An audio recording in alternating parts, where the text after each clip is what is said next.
Hello everyone, Assalamu alaikum. How are you all? I hope you are well. Welcome back to my channel in this new video.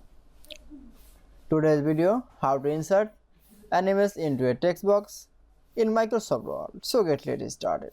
At first, open your Word document file. In this video, I will show that insert animes into a text box. Now, going to insert menu option. Now for click. Firstly, add a text box.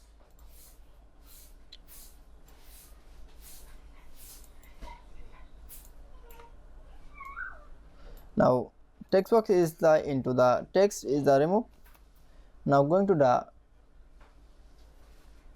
shape fill option. Now click for a pixel option. Then click for a from a file. Now find your image. Now for click, then click for insert option. That's it. Then resize your image. Then you show insert an image into a text box in Microsoft Word is very easily. I hope to enjoy the video. Please like, comment, share and subscribe my channel. Thanks for watching.